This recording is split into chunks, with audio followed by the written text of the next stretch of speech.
ನಮಸ್ತೆ, ವಿನೋದ ಕ್ರಿಯೇಟಿವ್ ಚಾನಲ್ಗೆ ಸ್ವಾಗತ. ನೋಡಿ ಬಂಧುಗಳು, ಇವತ್ತು ಟೊಮೊಟೊ ಸಂಡಿಗೆ ಯಾವ ರೀತಿ ಮಾಡ್ಕೊಳ್ಳೋದು ಅನ್ನೋದನ್ನ ನೋಡ್ಕೊಳ್ಳೋಣ. ನೋಡಿ, ಅಕ್ಕಿನ ಈ ಥರ ನೆನೆಸಿಟ್ಟಿದ್ದೀನಿ. ಒಂದು ನೈಟು ಒನ್ ಡೇ ಪೂರ್ತಿ ನೆನೆಸಿದ್ರೆ ಈ ಥರ ನೋಡಿ ಮೆತ್ತಗೆ ನೆಂದಿರಬೇಕು.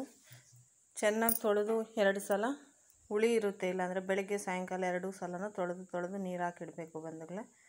ನಂತರ ಮಾರನೇ ದಿವಸ ಈ ಥರ ಮಿಕ್ಸಿ ಜಾರ್ಗೆ ಹಾಕ್ಕೊಂಡು ರುಬ್ಕೋಬೇಕು. ನೀವು ನಮ್ಮ ಚಾನಲ್ಗೆ ಹೊಸಬ್ರಾಗಿದ್ದರೆ ಸಬ್ಸ್ಕ್ರೈಬ್ ಮಾಡಿಕೊಂಡು ವಿಡಿಯೋನ ಪೂರ್ತಿಯಾಗಿ ಕೊನೆ ತನಕ ವೀಕ್ಷಣೆ ಮಾಡಿ ಒಂದು ಲೈಕ್ ಕೊಟ್ಟು ಸಪೋರ್ಟ್ ಮಾಡಿ ಬಂಧುಗಳೇ. ನೋಡಿ, ಅಕ್ಕಿನ ತುಂಬ ನೈಸಾಗಿ ರುಬ್ಕೋಬೇಕು. ನಂತರ ಒಂದು ಬಟ್ಲಲ್ಲಿ ಹಾಕ್ಕೊಂಡು ಈ ಥರ ನಾನು ಅರ್ಧ kg ಅಕ್ಕಿ ಹಾಕ್ಕೊಂಡಿದ್ದೀನಿ ಬಂಧುಗಳೇ. ಅರ್ಧ kg ಅಕ್ಕಿಗೆ ಅಳತೆ ಹೇಳ್ತಾ ಇದ್ದೀನಿ. ನೋಡಿ, 15ರಿಂದ 20 ಒಣಮೆಣ್ಸಿನ್ಕಾಯಿ ಹಾಕ್ಕೊಳ್ತಾ ಇದ್ದೀನಿ ಖಾರಕ್ಕೆ. ನೀವು ಖಾರ ಬೇಕು ಅಂದರೆ ಹಾಕ್ಕೊಳ್ಳಿ, ಇಲ್ಲಾಂದರೆ ಬೇಡ. ಯಾಕಂದರೆ ಯಾವಾಗಲಾದರೂ ಸ್ನ್ಯಾಕ್ಸ್ ಥರನೂ ಸಹ ತಿನ್ಬೋದು ಖಾರ ಹಾಕ್ಕೊಂಡ್ರೆ. ನಂತರ ಅರ್ಧ kg ಟೊಮೊಟೊ ಹಾಕ್ಕೊಂಡಿದ್ದೀನಿ, ಈ ಥರ ಹಚ್ಚಿಟ್ಕೊಂಡಿದ್ದೀನಿ ತೊಳೆದುಬಿಟ್ಟು.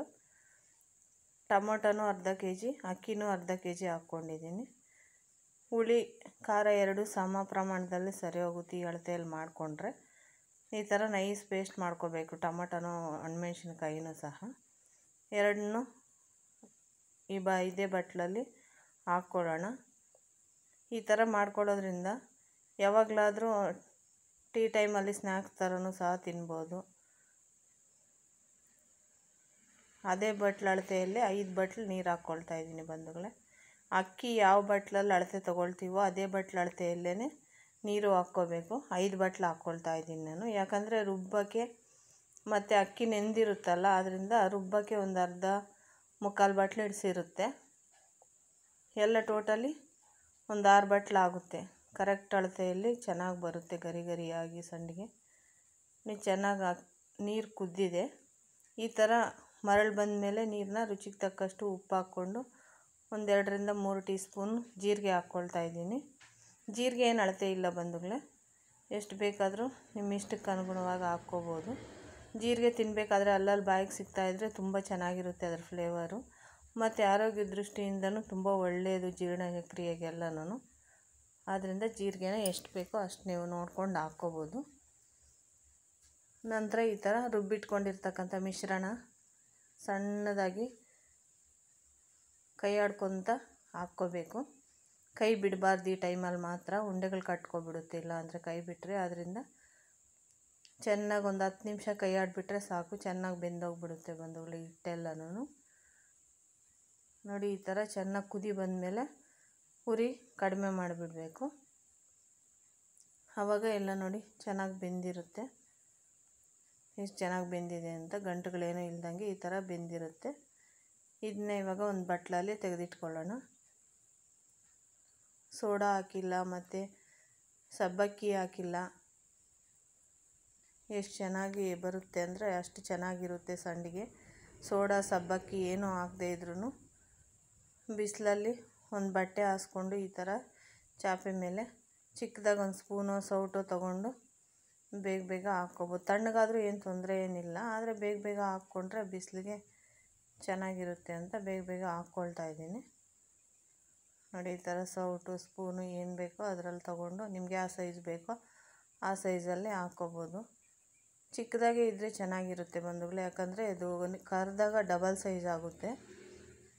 ತುಂಬ ದೊಡ್ಡದಾದರೆ ಚೆನ್ನಾಗಿರೋದಿಲ್ಲ. ಅದರಿಂದ ಸ್ವಲ್ಪ ಚಿಕ್ಕದಾಗೆ ಹಾಕ್ಕೊಂಡ್ರೆ ಈ ಥರ ಚೆನ್ನಾಗಿರುತ್ತೆ. ನೋಡಿ, ಬಿಸಿಲು ತುಂಬ ಇರೋದ್ರಿಂದ ಒಂದು ದಿವಸಕ್ಕೆಲ್ಲ ಚೆನ್ನಾಗಿ ಒಣಗೋಗ್ಬಿಡುತ್ತೆ ಸಂಡಿಗೆ, ತುಂಬ ಗರಿ ಗರಿಯಾಗಿ ಬರುತ್ತೆ.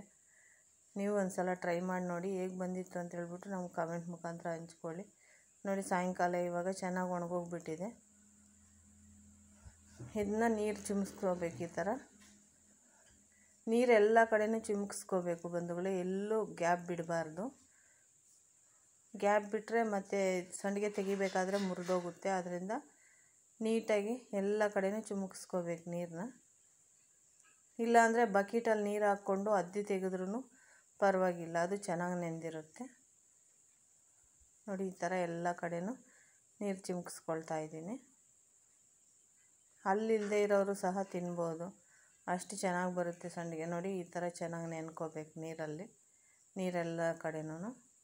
ಇವಾಗ ಒಂದು 5 ನಿಮಿಷ ಈ ಥರ ಮುಚ್ಚಿಟ್ಬಿಡೋಣ. ಇನ್ನೊಂದು ಬಟ್ಟೆಗೂ ಅದೇ ಥರ ಹಾಕ್ತಾಯಿದ್ದೀನಿ ನೋಡಿ.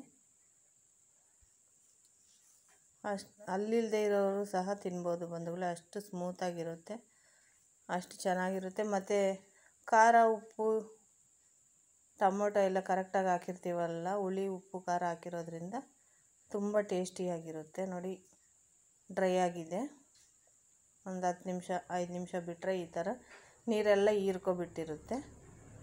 ಆವಾಗ ತೆಗೆದು ಈ ಥರ ಬಿಡಿಸ್ಕೊಂಡ್ರೆ ನಿಧಾನಕ್ಕೆ ಬಂದುಬಿಡುತ್ತೆ ನೋಡಿ. ಅರ್ಧಂಬರ್ಧ ನೆಂದಿದ್ರೆ ಈ ಥರ ಬಿಡಿಸ್ಬೇಕಾದ್ರೆ ಮುರಿದೋಗುತ್ತೆ ಸಂಡಿಗೆ, ಆದ್ದರಿಂದ ಪೂರ್ತಿಯಾಗಿ ನೆನೆಸ್ಬೇಕು ಅಂತ ಹೇಳೋದು.